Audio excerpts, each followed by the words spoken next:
দুই প্রকার মানুষকে কুরবানির গোশত দিলে সোয়াবের পরিবর্তে আরো গুনাহ হবে। রাসূল সাল্লাল্লাহু আলাইহি ওয়াসাল্লাম স্পষ্টভাবে আমাদেরকে বিষয়টা জানিয়েছেন। একাধিক হাদিস এবং বুখারী এবং মুসলিম শরীফের মধ্যেও এই হাদিসটা বর্ণনা করা হয়েছে যে দুই প্রকার মানুষ আছে এমন, যাদেরকে কুরবানির গোশত দিলে আমার কুরবানি কবুল হবে না এবং সোয়াবের পরিবর্তে গুনাহ হবে। এর প্রথম নম্বরে রয়েছে যারা কসাই, যারা গোশতটাকে বানায়, এই গোশতটাকে যারা কাটে, তাদেরকে মজুরি হিসাবে, পারিশ্রমিক হিসাবে আপনি গোশত দিতে পারবেন না। তারা যেহেতু পরিশ্রম করেছেন, কষ্ট করেছে, এর জন্য তাদেরকে পারিশ্রমিক দিতে হবে, তবে গোশত নয়। আপনি তাদেরকে টাকা পয়সা বা অন্য কোনো চুক্তি তাদের আপনি দিতে পারবেন, কিন্তু ওই কুরবানির পশু থেকে আপনি তাকে কিছুই দিতে পারবেন না। আমাদের সমাজে অনেকে দেখা যায় যে কুরবানির সারাদিন কাটাকাটি করছে, তাকে 4টা পাও দিয়ে দিল বা 2টা পা দিয়ে দিয়েছে, মাথাটা দিয়ে দিয়েছে, গরু ভুঁড়িটা দিয়ে দিয়েছে, এরকম একটা শর্ত দিয়ে আমরা তাদেরকে কাজে নিয়োগ দেই। আল্লাহ রাসূল সাল্লাল্লাহু আলাইহি ওয়াসাল্লাম বলছেন, লা ইউতা ওয়া লা ইউতা ইল্লা লিজাযারাতিহা শাইআ। পারিশ্রমিক হিসাবে তুমি কুরবানির গোশত তাকে দিতে পারবে না, তবে হ্যাঁ, অবশ্যই সে যেহেতু গরিব, সে যেহেতু অসহায়, এজন্য তুমি অন্য 10 জনকে যেটুকু গোশত দিয়ে থাকো ওইরকম ভাবে তুমি তাকে দিবে, কোনো সমস্যা নাই। কিন্তু সে পারিশ্রমিক হিসাবে তোমাকে অবশ্যই মূল্য দিতে হবে।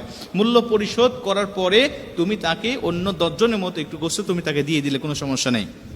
আমাদের সমাজে দেখা যায় অনেক বাড়িতে ভুঁড়ি সাফ করতে পারে না, এর জন্য পাশের বাড়ির কোনো মহিলাকে ডাক দিয়ে, গরিব মানুষকে ডাক দিয়ে বলে, তুই এটা সাফ করে দিই, তুই অর্ধেক নিবি, অর্ধেক আমাকে দিবি।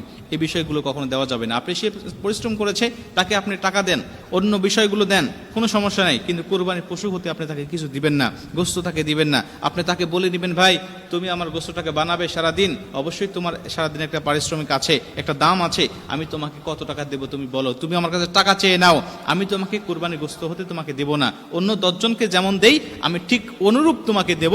বেশি আশা তুমি আমার কাছে করবে না। বেশি আশা করলে তুমি আমার কাছে টাকা চেয়ে নাও যে কত টাকা তুমি নিবে, কিন্তু গোশত তুমি বেশি আশা করতে পারবে না। কেন? আল্লাহ রাসূল আমাদেরকে নিষেধ করেছেন হাদিসের মধ্যে, বুখারীতে, মুসলিমে, অন্যান্য বিভিন্ন কিতাবের মধ্যে হাদিসটা বর্ণনা করা রয়েছে। 2 নম্বরে, এই পশুটিকে যারা জবাহ করে, বিশেষ করে ইমাম মুয়াজ্জিন, আমাদের মতো হুজুররা যারা, এরা পশুটাকে জবাহ করে, দেখা যাচ্ছে অনেক জায়গায় এই জবাহ করার জন্য, জবাহ করার কারণে দেখা যাচ্ছে সমাজের মধ্যে হুজুরের জন্য আলাদাভাবে গোসল নয়, যে সে জবাহ করেছেন এজন্য তাকে আলাদাভাবে একটা ধরা হয়, একটা নির্দিষ্ট মাপ, যে এই মাপে তাকে দিতে হবে। মজুরি সে জবাহ করেছেন, সে জবাহ করেছে, এজন্য আপনি আলাদা করে তাকে দিতে পারবেন না। সে জবাহ করেছেন, ইমাম, সে মুয়াজ্জিন, সে জবাহ করেছেন, তাকে আলাদা হিসাবে আপনাকে অবশ্যই টাকা দিতে হবে। আপনাকে অবশ্যই পারিশ্রমিক হিসেবে টাকা দিতে হবে। আপনি গরু প্রতি 1000, 2000, 5000 যা যেমন পারেন আপনি দিয়ে দিলেন, সমস্যা নাই। কিন্তু আপনি যদি মনে করেন যে না, সে ইমাম মানুষ, তাকে কিছু দিতে হবে, অবশ্যই অন্য 10 জনের মতো আপনি তাকে দিবেন, কিন্তু পারিশ্রমিক হিসাবে সে জবাহ করেছে এজন্য আমি তাকে অনেক মোটা অঙ্কের কিছু দিব, আমি 5 কেজি 10 কেজি তাকে গোশত দেবো, এমনটা নয়। আপনি অন্য 10 জনকে যেমন দেন সেই অনুরূপভাবে দিবেন, আর জবাহ করার জন্য আপনি পারিশ্রমিক হিসাবে তাকে অবশ্যই আপনি মূল্যটা পরিশোধ করবেন। এই 2টা ব্যক্তিকে আপনি পারিশ্রমিক হিসাবে আপনি দিতে পারবেন না। অন্য কোনো ব্যক্তিও যদি এই কোরবানির গোশতের জন্য পরিশ্রম করে, পারিশ্রমিক হিসাবে গোশত দিবেন না।